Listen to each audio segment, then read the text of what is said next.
Lucas capítulo 17, versículo 11. O tema da mensagem dessa manhã é curados enquanto obedeciam. Curados enquanto obedeciam. Diz assim, versículo de número 11.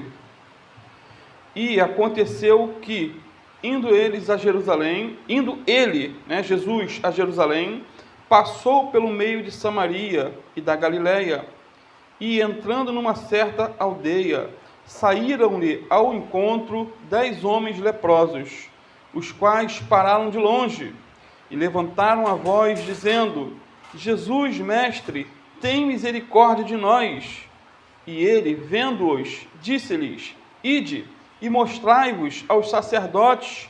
E aconteceu que, indo eles, ficaram limpos. E um deles, vendo que estava são, voltou glorificando a Deus em alta voz, e caiu aos seus pés com o rosto em terra, dando-lhe graças. E este era samaritano. E respondendo Jesus disse: Não foram 10 os limpos? E onde estão os 9? Não houve quem voltasse para dar glória a Deus, senão este samaritano? E disse-lhe: Levanta-te e vai, a tua fé te salvou. Amém. Feche seus olhos. Pai, te louvamos por esse texto tão rico, tão lindo, por esse milagre tão estrondoso, Pai, tão maravilhoso. Te louvamos, Senhor, porque não é só uma história do passado, Pai. Te louvamos porque Tu és um Deus do presente e continua fazendo os mesmos milagres, Senhor, que fizeste no passado, Pai. O Senhor continua curando, Senhor, o corpo como curou no passado, curando a alma, Senhor, também como curou no passado, Senhor. Fala conosco nessa manhã. Senhor, o Senhor sabe o que precisamos ouvir, o que dependemos de Ti, Senhor, para ouvir, carecemos de ouvir, Senhor, não aquilo que queremos ouvir. Que tudo seja para a Tua honra, para a Tua glória, em nome de Jesus. Amém. Os amados podem sentar-se.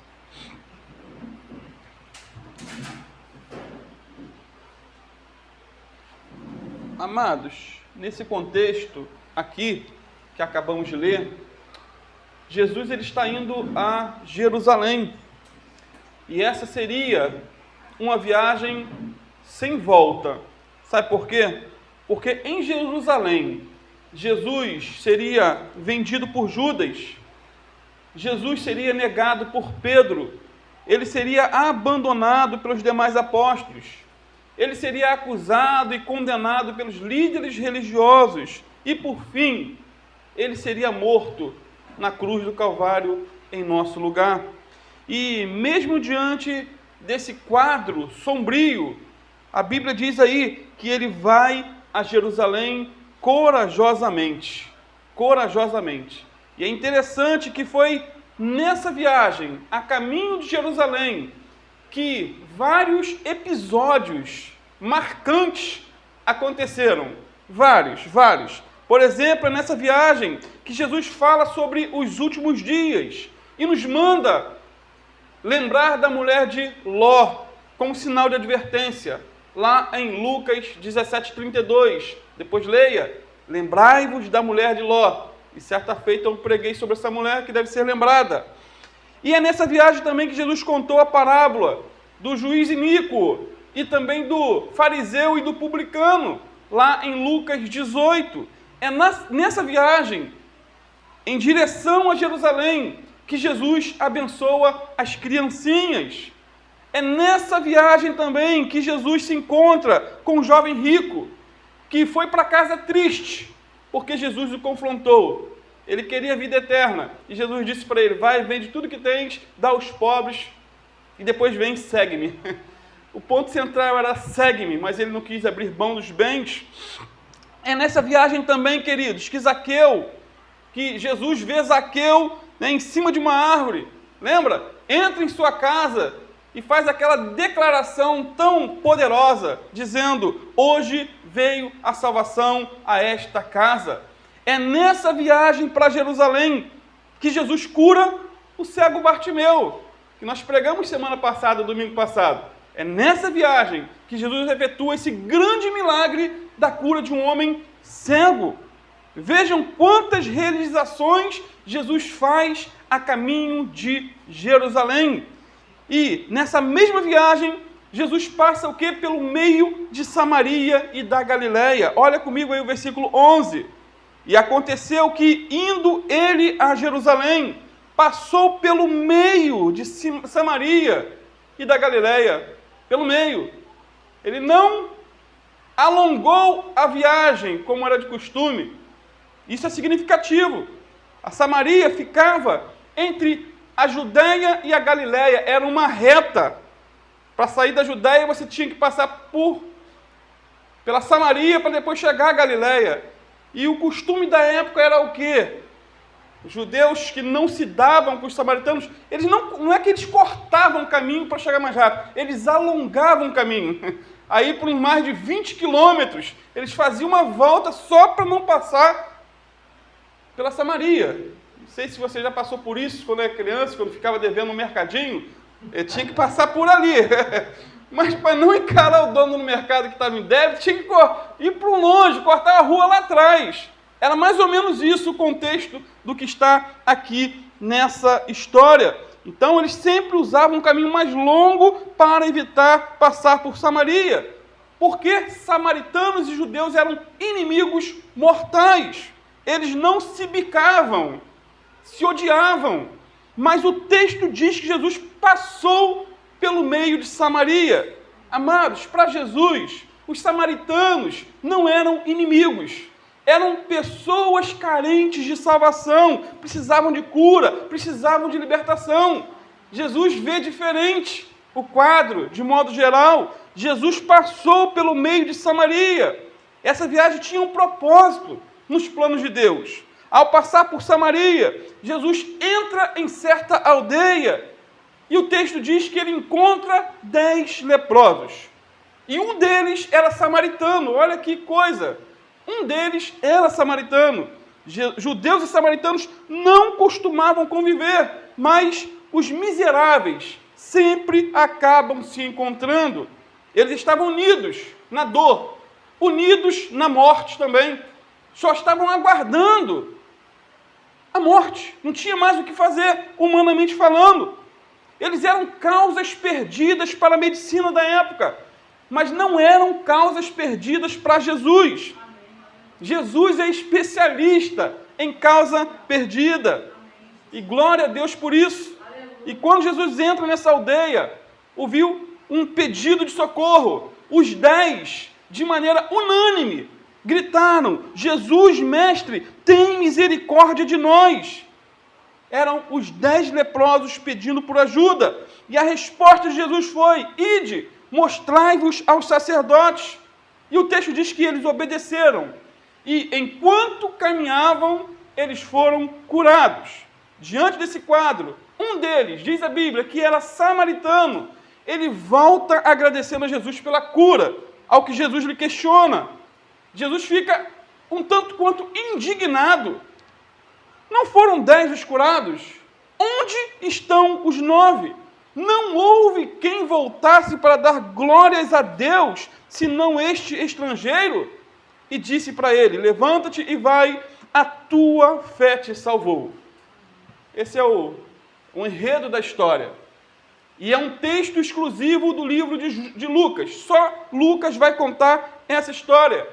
E eu quero destacar algumas verdades fundamentais que vão nos abençoar, vão nos direcionar, vão nos ajudar nessa caminhada até a eternidade. E a primeira verdade é que a lepra, ela tipifica o pecado. A lepra tipifica o pecado, versículo 12. E entrando numa certa aldeia, saíram ao encontro 10 homens, o quê? Leprosos. 10 homens leprosos. E pararam o quê? De longe. Não podiam se aproximar das pessoas saudáveis. Amados, o texto diz que 10 leprosos foram ao encontro de Jesus. A lepra não é somente uma doença do passado, mas também do presente. Se é que você não saiba, segundo a Organização Mundial da Saúde, existem aproximadamente 12 milhões de pessoas contaminadas no mundo. E o Brasil é o segundo do ranking de pessoas contaminadas. perde somente para a Índia. E, por incrível que pareça, são 30 mil casos por ano no Brasil. E devido aí ao grande preconceito e à exclusão social que sofriam os infectados, essa doença ela passou a se chamar hanseníase, em homenagem a Gerard Hansen, que descobriu essa bactéria em 1973. Amados, na antiguidade não havia tratamento para essa doença, mas a partir da descoberta desse bacilo de Hansen, ela passou a ser controlada através de muitos medicamentos apropriados. E o texto que lemos diz que 10 homens leprosos pararam de longe e pediram a cura para Jesus. Esse foi o clamor de pessoas miseráveis, aquele que é o mesmo ontem, hoje e eternamente. Esse foi o clamor de doentes terminais, aquele que é o médico por excelência. Ele cura não só o corpo, mas também a alma. Esse foi o pedido de 10 homens desprezados, aquele que valoriza até os mais desprezados da terra. Por que podemos dizer, amados, que aqueles homens eram os mais desprezados da terra? Porque uma pessoa, quando era diagnosticada com lepra, tornava-se um morto-vivo. Literalmente, um morto-vivo. Para a sociedade, eles morreram. Eles andavam com atestado de óbito no bolso. Ele era excluída da família, perdia emprego, era expulso da igreja e se afastava da sociedade de modo geral. Segundo a lei mosaica, os leprosos deveriam viver distantes dos lugares habitados, distantes da cidade, isolados de todos, com exceção de outros leprosos. Aí eles viviam em colônias. Eles também eram obrigados a anunciar a sua enfermidade a todos aqueles que se aproximassem. Eles tinham que dizer: leproso, leproso, impuro, impuro, eu sou impuro. Nenhuma enfermidade, amados, reduziu o ser humano a uma desgraça tão terrível como a lepra. Na Idade Média, por exemplo, quando a pessoa ela era diagnosticada com essa doença, ela é levada à igreja. O padre, com seu aparato religioso, um crucifixo na mão, fazia uma missa de corpo presente e dava àquele doente um atestado de óbito. Colocavam um manto preto sobre o leproso e ele ia direto ao leprosário. Ele só podia assistir à missa através de um buraquinho na parede. Essa era a única comunicação que ele tinha. Nos tempos bíblicos acontecia o mesmo. Levítico, capítulo 13, versículo 45 e 46, diz assim: quando era diagnosticada essa doença, as vestes do leproso, em quem está a praga, serão rasgadas, e os seus cabelos serão desgrenhados. Cobrirá o bigode e clamará: imundo, imundo. Será imundo durante os dias em que a lepra estiver nele. É imundo, habitará só. A sua habitação será fora do arraial. Ou seja, bem afastado da cidade. Ele era totalmente discriminado, totalmente escorraçado. Essa era a situação dos leprosos de nosso texto. Eles viviam se escondendo das pessoas. Não podiam beijar os filhos. Não podiam fazer um carinho na esposa, se é que as tinham. Não podiam frequentar o templo. Não podiam trabalhar. A única companhia que eles tinham era de outros leprosos. Mas um dia, e que dia maravilhoso, né? Um dia, eles ouviram falar de Jesus. Ouviram que Jesus curava os doentes, que Jesus dava vista aos cegos, que Jesus ressuscitava os mortos, que Jesus era bondoso para com os excluídos da sociedade. Eles ouviram também que Jesus iria passar por ali, por perto da aldeia deles. Foi então que eles clamaram de longe ao Rei dos Reis e ao Senhor dos Senhores, ao Médico dos Médicos. Jesus ouviu e atendeu ao clamor daqueles 10 excluídos. Irmãos, não tem como negar que a lepra tipifica perfeitamente o pecado. É É um paralelo interessantíssimo. Assim como a lepra, o pecado também ele é contagioso. Assim como a lepra, o pecado ele é separatista, separa as pessoas das saudáveis. O pecado também é repugnante. O pecado, seja qual for, é pior do que a lepra, é pior do que a AIDS, é pior do que o câncer, ou é pior do que qualquer outro tipo de doença. Sabe por quê? Porque uma pessoa pode ser contaminada hoje com bacilo de Hansen e mesmo assim ser uma crente fiel no Senhor. Ela pode estar doente no corpo, com lepra, com o corpo totalmente deformado e mesmo assim ser crente no Senhor e ainda assim ir para o céu. Uma pessoa pode estar hoje no hospital com câncer, em estado terminal, fazendo quimioterapia, mesmo assim pode ser uma crente fiel, está lá buscando a Deus, se consagrando. Uma pessoa pode estar hoje tomando coquetel, medicamentos fortíssimos para combater a AIDS, e mesmo assim ser uma pessoa de Deus, ser herdeira de Deus e co-herdeira de Cristo Jesus. A doença, amados, em si mesma não é pecado. A doença não é pecado, mas o pecado é a pior doença que existe e que precisa de tratamento. O pecado leva à morte, assim como a doença. A Bíblia diz que a alma que pecar, essa morrerá. Agora, o tratamento para o pecado qual é? É o arrependimento, é a confissão, é o reconhecimento que errou, é buscar a face do Senhor, é confessar os pecados. 1 Epístola de João 1,9 diz que se confessarmos os nossos pecados, Ele é fiel e justo para nos perdoar todos os pecados e nos purificar de toda injustiça. Amados, se não tratado, o pecado vai nos destruindo, o pecado vai nos desfigurando, o pecado vai nos alienando. Isso porque o pecado, assim como a lepra, separa o homem de Deus.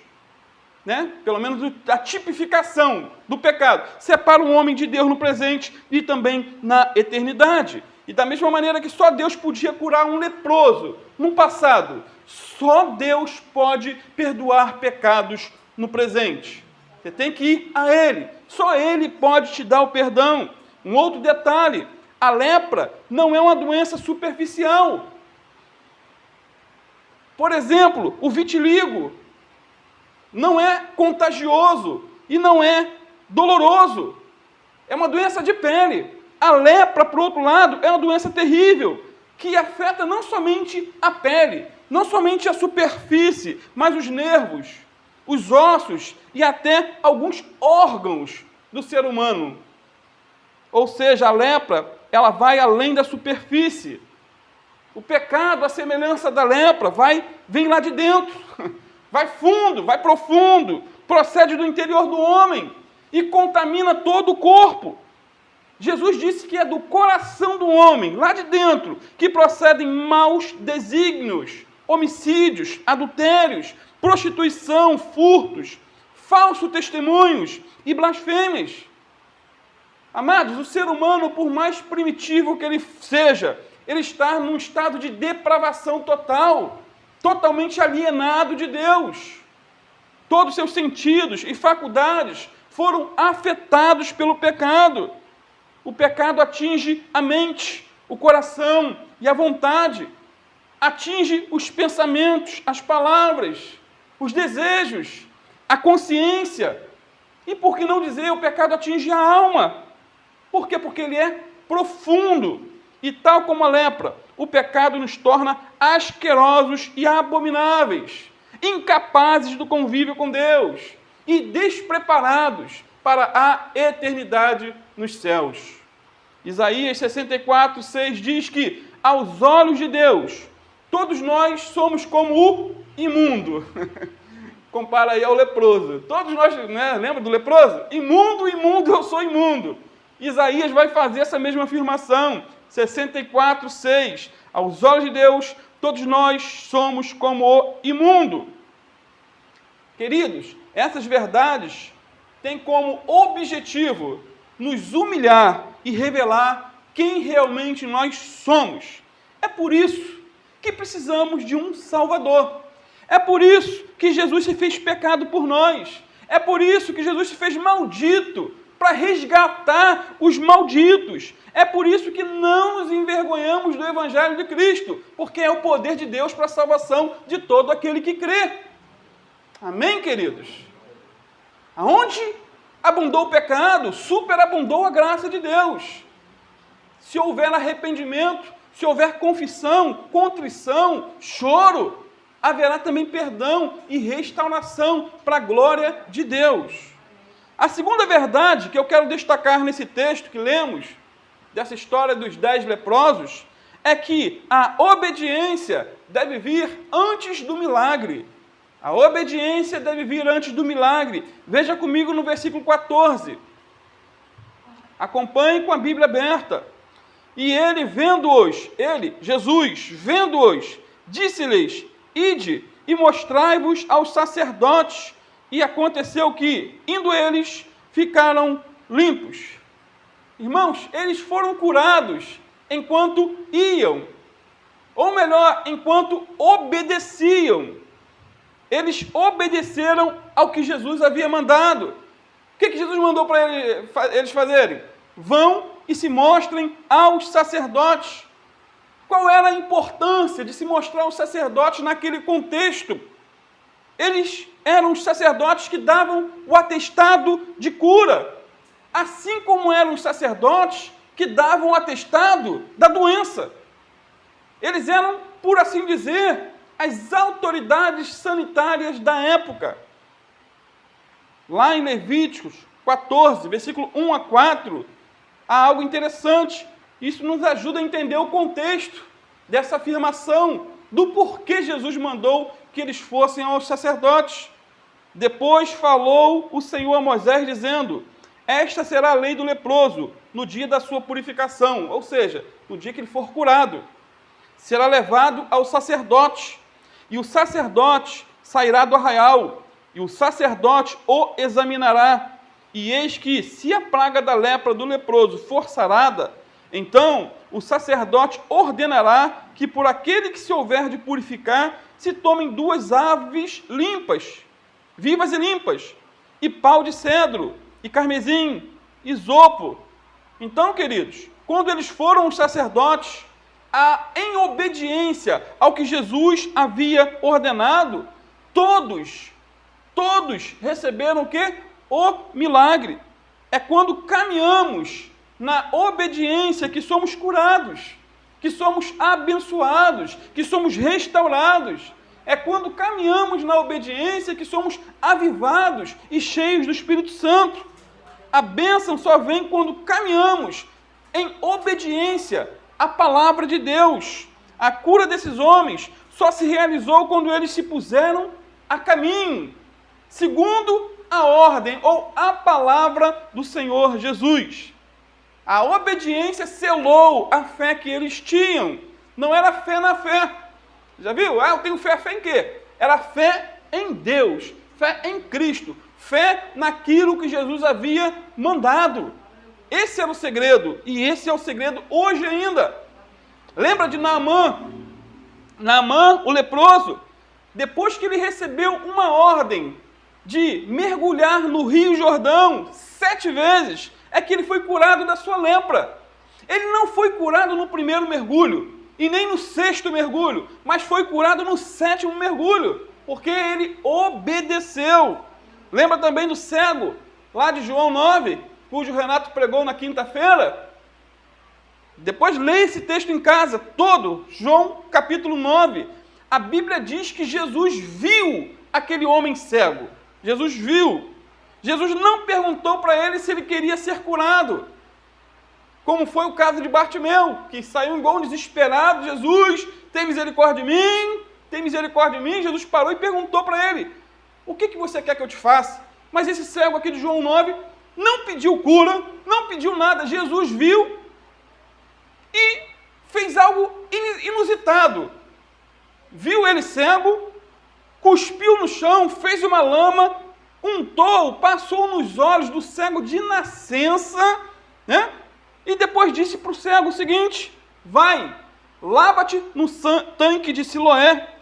O que aquele cego fez, queridos? A Bíblia diz que prontamente ele foi, pôs e lavou-se e voltou vendo. E eu te pergunto, e se ele não tivesse obedecido à ordem de Jesus de ir lavar-se no tanque de Siloé? Você acha que ele teria sido curado? É óbvio que não. É claro que não. A obediência vem antes da cura. O crer vem antes do milagre. Guarda isso. Lembra também daquele homem que tinha a mão direita mirrada ou atrofiada, né? Ficava totalmente encolhida. Em Mateus 12, 13, Jesus disse o seguinte para ele. Estava dentro do templo. Estende a mão. Jesus não tocou nele. Só mandou ele, estende a mão. E o que ele fez? Ele a estendeu e ficou sã como a outra. Agora, e se ele não tivesse estendido a mão? Ele teria morrido aleijado. Não teria recebido o milagre. Então, queridos, precisamos obedecer a tudo aquilo que a palavra de Deus nos ordena. Por exemplo, quando obedecemos à ordem de Deus para nos arrependermos de nossos pecados, Ele nos perdoa. É uma ordem, né? Lembra lá de Pedro, em Atos 2,38?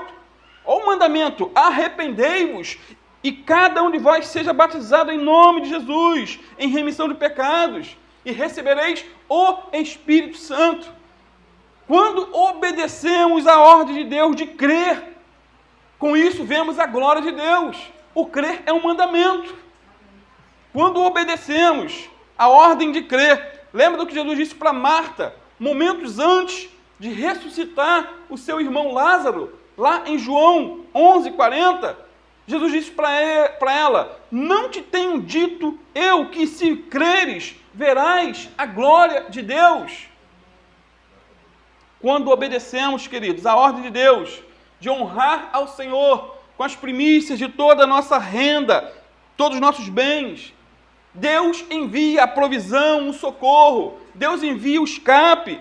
Quando a esposa obedece à ordem de Jesus, à ordem da palavra, de se submeter ao seu marido, de respeitar a autoridade do seu marido, e o marido obedece à ordem da palavra, de amar a esposa, né? Esse casamento ele é curado, abençoado, tratado pelo Senhor. Quando os filhos obedecem a seus pais, e os seus pais, né, fazem de tudo para não provocar a ira dos seus filhos, essa relação tende a ser abençoada por Deus.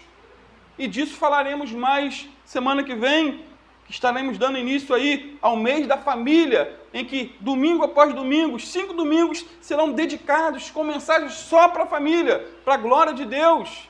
E o pastor Alan está praticamente confirmado, né? Ele vai estar também pregando cristianismo em casa. Que mensagem de anos atrás, que nos abençoou tanto. Ele vai estar ministrando aqui, se Deus quiser. Então, queridos, a obediência é o caminho da cura, do perdão e da salvação. Se aqueles 10 leprosos não obedecessem à ordem de Jesus de irem aos sacerdotes, eles teriam morrido doentes, literalmente. E da mesma forma, se formos somente ouvintes da palavra, somente espectadores, mas não praticantes, nós nos enganaremos a nós mesmos. Temos que colocar em prática aquilo que ouvimos, para a glória de Deus. A terceira verdade que eu encontro em nosso texto é que grandes milagres, guarda isso, grandes milagres, geralmente são acompanhados por grandes reações. Repetindo, grandes milagres geralmente são acompanhados por grandes reações. Olha aí no versículo 15 e 16. E um deles, vendo que estava são, vendo que estava curado, estava limpo. Irmão, você tem ideia do que é isso, dessa frase? O leproso, ele perdia as cartilagens do corpo. A orelha caía, o nariz já não existia. Os dedos, muitas vezes estavam só no osso. E ele viu que estava curado. Eu creio literalmente que tudo voltou ao normal. A orelha que não existia mais cresceu, o nariz que não existia voltou ao lugar. Vendo que estava são, voltou glorificando a Deus em alta voz e caiu aos seus pés com o rosto em terra, dando-lhe graças. E este era o quê? Samaritano. Que lindo, irmão, que lindo. Imaginem a cena de 10 homens leprosos, correndo no meio de uma estrada, saindo de uma aldeia, indo para a cidade, né, para ir se apresentar aos sacerdotes. Irmãos, eles sabiam o que aquela ordem de Jesus significava. Só iam aos sacerdotes as pessoas que estavam curadas visivelmente. Houve, né, uma melhora estrondosa. Aí sim eles iam, porque provavelmente podem ter sido curadas. Eles não foram curados para depois irem. Eles foram ainda doentes. Eles obedeceram e foram curados. Eles creram. Eles exerceram fé. Eles confiaram na palavra de Jesus. E a palavra fé significa certeza de coisas que não se veem, convicção de fatos que se esperam. É certeza, é confiança. Eles obedeceram, foram doentes. Né? Eu não sei o que passou na cabeça deles. Poxa, assim, acho que a gente está doido. A gente vai lá fazer o quê se a gente ainda está doente? Mas não pensaram assim. Eles foram, obedeceram. Tomé era um exemplo negativo de fé. Lembra dele? Quando disseram para ele que Jesus havia ressuscitado, ele declarou o seguinte com seus lábios: se eu não vir o sinal dos cravos em suas mãos, e não puser o meu dedo no lugar dos cravos, ou não puser a minha mão no seu lado, de maneira nenhuma eu crerei. João 20, 25. Amados, ele queria ver para crer, mas a regra bíblica é: se creres, verás a glória de Deus. No entanto, um deles, ao perceber que estava curado, deu meia volta. Um deles, ao perceber que havia recebido um grande milagre, ele voltou. Em vez de ir ao sacerdote da terra, ele voltou para ir de encontro ao sacerdote celeste. Eu imagino, amados, que ele começou a pular. Você pode viajar em certas coisas, né? Eu falei igual o Bruno fala. Viajei, pastor, naquele texto assim. Eu posso imaginar aquele homem voltando, pulando, dançando, gritando, chorando de alegria, por um milagre tão estrondoso. Agora, ele poderia voltar para a sua família, para o seu lar. Podia beijar a esposa, podia abraçar os filhos, podia fazer carinho no cachorro, implicar com a sogra, se tinha sogra, né? Não sei, ou apurrinhar um pouco a sogra. Ele podia arrumar um emprego, ele podia voltar a frequentar o templo. É claro, amados, que logo após ele voltar para agradecer a Jesus, esse homem, depois disso, ele foi ao sacerdote para poder receber o seu atestado de cura. Só que esse atestado geralmente era muito demorado. Levava 14, 30 dias. Se ele não tivesse voltado para agradecer a Jesus, ele ia demorar muito. Os outros priorizaram ir aos sacerdotes primeiro. Ele não. Ele voltou para agradecer. Ele entendeu que eu posso fazer isso depois. Eu posso pegar o atestado do médico depois. Esse samaritano tinha pressa para agradecer. Sendo assim, queridos, 3 reações esse samaritano teve ao constatar sua cura. Olha que lindo, versículo 16. E voltou glorificando a Deus em voz alta. Irmãos, esse sujeito foi o precursor dos pentecostais. Da glória a Deus em alta voz, que é coisa de pentecostal, né? De avivado. Ele foi curado em seu corpo. Ele foi salvo em sua alma. E foi batizado com o Espírito Santo, por assim dizer. Né? O texto não diz que ele foi batizado, não. Isso aí foi interpretação minha. Né? Saiu glorificando a Deus em alta voz. Ele tinha motivo de sobra para dar glória a Deus com todas as suas forças. Ele foi curado no corpo e na alma, amados. Estava morto e reviveu. Estava sem orelha, sem nariz, sem parte dos dedos.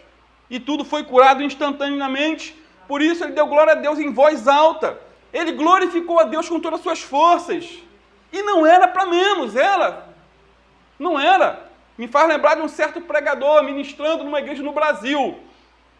E ele ficou incomodado com uma moça que começou a glorificar a Deus em alta voz na hora da pregação. E ela levantou, dava glória a Deus, pulava de alegria, chorava e dançava. Em determinado momento, esse pregador mandou aquela moça calar a boca e sentar-se.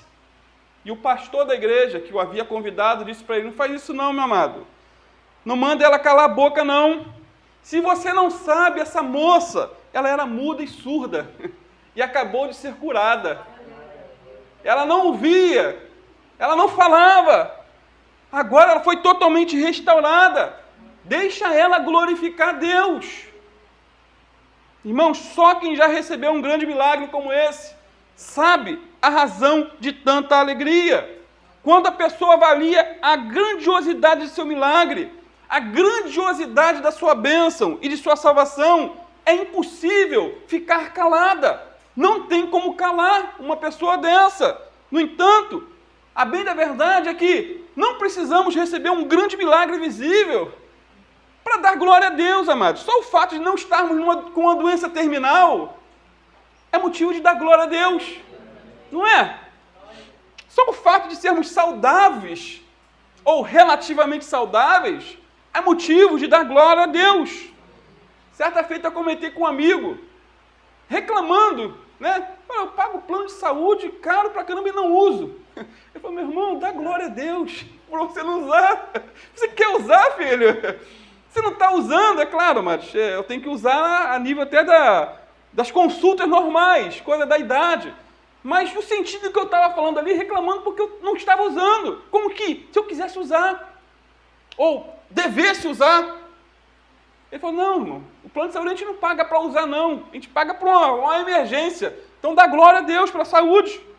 Me lembro também de Blaise Pascoal. Ele, certa feita, foi abordado do seu filho. O seu filho falou: pai, eu recebi um grande milagre hoje. Eu andei de cavalo, levei um tombo, caí do cavalo e não me machuquei. E o pai virou para ele: parabéns, meu filho, que grande milagre. Mas eu também tive um grande milagre hoje. Eu caminhei de cavalo o dia todo e não caí. Ou seja, um viu o milagre, né? Porque caiu e não se machucou. O outro viu o milagre porque não caiu. É ou não é um milagre, amados? A gente andar de carro nessas pistas tão doidas aí, ir e voltar, a gente está aqui. É milagre de Deus. E glória a Deus por isso. Deus é bom. A segunda reação do samaritano foi de se ajoelhar aos pés de Jesus. Olha aí, versículo 16. E caiu a seus pés com o rosto em terra. Irmãos, esse homem não podia se aproximar de ninguém. Mas assim que ele é curado, o que ele faz? Ele vai diretamente aos pés de Jesus e se prostra, cai com o rosto em terra, em sinal de adoração, queridos. Jesus era judeu. E se tem algo que o judeu não aceita, é adoração. Um homem, se alguém se ajoelhar diante do judeu, ele está arriscado a bater. Mas Jesus não era um simples homem. Jesus aceitou a adoração, que ele se prostrasse. Aquele homem reconheceu a divindade e a soberania do Senhor Jesus Cristo. Em vez de ir ao sacerdote, o samaritano tornou-se um sacerdote e fez um altar aos pés do Senhor. Isso foi lindo. Aos pés de Cristo é o melhor lugar que devemos estar. Está com problema? Dobre o seu joelho. Vá para o joelho, vá para a oração. Toma isso como hábito, queridos, até aqui na igreja. Ao chegar, se ajoelha, se prostra aos pés do Senhor. Imagine, não é Jesus que está aqui, eu estou me ajoelhando aos pés dele. Esse é o melhor lugar para se estar. A terceira reação desses samaritanos, estou terminando, foi agradecer a Jesus a cura recebida. Olha aí no versículo 16 ainda, parte C. Dando-lhe graças. E este era samaritano. Irmãos, os 10 leprosos, eles eram semelhantes em muitas coisas, muitas coisas. Os 10 estavam terrivelmente doentes. Os 10 saíram do leprosário para pedir ajuda ao Senhor. Os 10 tinham ouvido falar que Jesus curava os doentes, libertava os oprimidos. Os 10 clamaram ao mesmo tempo por misericórdia. Os 10 obedeceram à ordem de Jesus. E os 10 foram curados ao obedecerem. E foram curados enquanto iam. Mas nesse ponto termina a semelhança. Isso porque dos 10 curados, somente um voltou para dar glória a Deus e agradecer a Jesus. Somente um. Ele soube agradecer, queridos. Um dos piores males da nossa geração é a incapacidade de agradecer. A gratidão é a expressão de uma alma que reconhece todos os benefícios que o Senhor lhe tem feito. Ele é agradecido. Charles Spurgeon disse certa feita que existem mais pessoas que recebem benefícios do que aquelas que agradecem por eles. O número dos que suplicam a Deus é bem maior do que aqueles que o louvam quando recebem a bênção. Muitas vezes gostamos de desfrutar as dádivas, mas nos esquecemos de quem? Do doador, daquele que deu. Somos rápidos para pedir, mas lerdos para agradecer. E essa é a realidade. O interessante é que 9 receberam a dádiva e se esqueceram do doador. Todos estavam felizes. E eu creio que eles, provavelmente, os outros 9 morreram sem lepra. Mas somente um tinha gratidão em seus lábios. Todos levantaram a voz dizendo: Jesus, mestre, tenha misericórdia de mim, ou de nós. Mas somente um se lembrou para dizer: muito obrigado. Os outros foram sacerdotes, ficaram 15 dias, 30 dias lá, fazendo todos os exames, visíveis, mas não tiveram como voltar para agradecer, porque Jesus foi para Jerusalém, lá ele morreu na cruz, não deu tempo. Não podemos deixar para amanhã o que podemos fazer hoje. Lembra aquele textozinho lá do marido que escreveu para a esposa, que era a aeromoça, que morreu carbonizada? Não podemos deixar para amanhã o que podemos fazer hoje. Todos nós devemos cultivar a virtude da gratidão. Isso não apenas prepara, amados, o nosso coração para receber mais bênçãos de Deus, como também glorifica e agrada a Deus um coração grato. Um coração ingrato é um terreno fértil para todo tipo de pecado. Uma pessoa ingrata é uma pessoa chata, por assim dizer. O samaritano voltou para agradecer. Eu gosto de uma frase de Josué Brandão que diz: a gratidão abre a visão e a ingratidão cega. Uma pessoa grata consegue ver as melhores bênçãos e glorificar Deus por tudo. As menores bênçãos, por assim dizer, e glorificar Deus por tudo. Por outro lado, uma pessoa ingrata, ela nunca está satisfeita e nunca encontra motivos para agradecer por nada. Essa é a síndrome da ingratidão. Concluindo, finalmente, Jesus fica admirado de uma pessoa dentre 10 reagir a um milagre tão estrondoso. Olha no versículo 17 a 19. E respondendo Jesus disse: não foram 10 os limpos? E onde estão os 9? Não houve quem voltasse para dar glória a Deus, senão este estrangeiro? E disse-lhe: levanta-te e vai, a tua fé te salvou. Que lindo! 9 homens contentaram-se apenas com a cura física e seguiram por seu caminho. Apenas um voltou para agradecer e, ao voltar, ele recebeu mais do que aquilo que pediu. Mais do que a cura física, ele recebeu a salvação da sua alma. Queridos, quando voltamos para agradecer, geralmente recebemos mais do que aquilo que pedimos.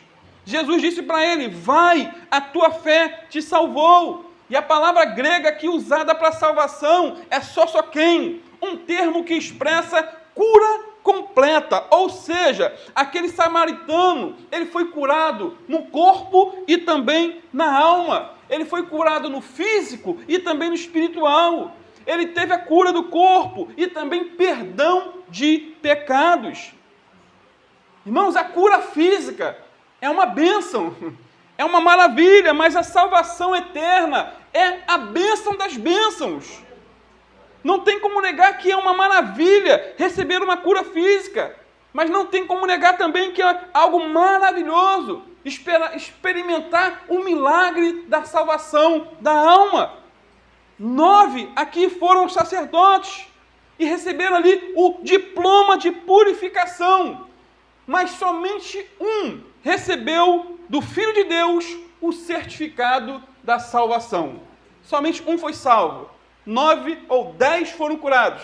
9 receberam a cura, mas não tiveram encontro verdadeiro com o Filho de Deus. Esse homem aqui, estrangeiro, esse homem aqui que era humilhado, esse homem aqui que era desprezado, ele foi curado no corpo e curado na alma. Essa é a salvação completa prometida por Deus a nós. Amém, queridos? Vamos ficar de pé. Em nome de Jesus, eu quero orar por você. Jesus é o mesmo ontem, hoje e eternamente. Ele continua fazendo, queridos, o mesmo que fez no passado. Quantos milagres Ele tem feito em nosso meio. Eu louvo a Deus porque fui curado de tanto mal. A irmã Cláudia foi curada da queda de cabelo que tanto atormentava. Eu fui curado de vitiligo, uma doença que poderia estar hoje com o corpo todo branco. Ia ser tão constrangedor estar aqui na frente, pregando todo branco, todo malhado. Jesus é tão bom, tão maravilhoso. Eu quero te convidar a clamar por Ele neste momento, a pedir a Ele um milagre também para a tua vida. Eu quero te fazer um desafio, você que tem uma causa impossível, vem aqui na frente, Nós vamos estar orando por você, eu quero convidar para que você venha aqui na frente. Meu problema é muito grande, é financeiro, eu não tenho para onde mais correr, é saúde, é um problema com o filho que está envolvido em droga, que está envolvido nisso ou naquilo, é comigo, é um coração meu que é duro demais. Meu irmão, creia somente, faça como aqueles homens. Eles simplesmente obedeceram. Eles foram curados enquanto iam. Creia em Deus, creia que Jesus está aqui e Ele é poderoso para fazer infinitamente mais, muito mais além daquilo que pedimos ou pensamos. Talvez você precise de um milagre no teu casamento. Talvez você precise de um milagre na sua vida espiritual que está empacada. Deus é poderoso para te restaurar, meu amado. Oh, Deus eterno, em nome de Jesus, Senhor, segundo a Tua palavra, Senhor, que me tocou para fazer esse convite, algo que não é comum fazermos aqui, Pai. Mas eu creio que Tu és um Deus de cura, um Deus de milagre. Tu és o mesmo ontem, hoje e eternamente, Senhor. A Tua palavra diz, Senhor, que se crermos, nós imporíamos as mãos sobre os enfermos e eles ficariam curados. Eu estou aqui impondo as mãos, Senhor. Há pessoas aqui enfermas do corpo, outras estão enfermas da alma, outros estão enfermos no casamento, outros estão com problemas sérios na área financeira. Pai, em nome de Jesus, que o Senhor venha restaurar, Pai. Que o Senhor venha curar, que o Senhor venha libertar, que o Senhor venha avivar, Senhor. Que o Senhor venha nos ajudar, nos restaurar, Senhor. Porque agindo o Senhor, quem impedirá? Agindo Deus, quem impedirá? Pai amado, em nome de Jesus, os Teus filhos deram um passo de fé, Senhor. Eles vieram, Senhor, atender a um clamor, a um pedido, Senhor, a um desafio. E eu creio que da mesma maneira como aqueles 10 leprosos foram curados enquanto obedeciam, Senhor. Cada um aqui está sendo restaurado para a Tua glória, Senhor. Cada um está aqui sendo restaurado, Pai. O Senhor há de enviar a provisão, a cura, a restauração, o diagnóstico favorável, Senhor. No nome de Jesus, Senhor, no nome de Jesus. Restaura-nos, Senhor. Aviva-nos, Senhor. Cura-nos, Senhor. Em nome de Jesus, esse nome que está acima de todo o nome. Acima de tudo, Pai, salva nossas almas. Restaura o nosso interior, Senhor. mais do que a cura física, Pai. Nós queremos salvação, libertação, perdão dos nossos pecados. Tem misericórdia de nós, Senhor. Lava nossa alma com o sangue do Cordeiro. Pai, tem misericórdia de nós, Senhor. Muitas vezes nós erramos o caminho, erramos sem o alvo que é Jesus, o alvo que é a Tua Palavra, o alvo que é a santidade. Quantas vezes erramos, Senhor, mas tem misericórdia de mim, Senhor. Tem misericórdia de nós. Assim como aqueles 10 leprosos clamaram a Ti, Senhor, tem misericórdia de nós. Nós somos leprosos, nós carecemos de perdão, de cura, de restauração. Da mesma maneira estamos aqui, Senhor, nessa manhã de domingo, carentes de Ti, Senhor, carentes de uma restauração, carentes de um milagre, carentes de um avivamento na alma. Faz algo diferente, Senhor. É o que nós Te pedimos, no nome do Teu Filho Jesus. Em nome do Teu Filho Jesus. Amém. Amém, meu amado.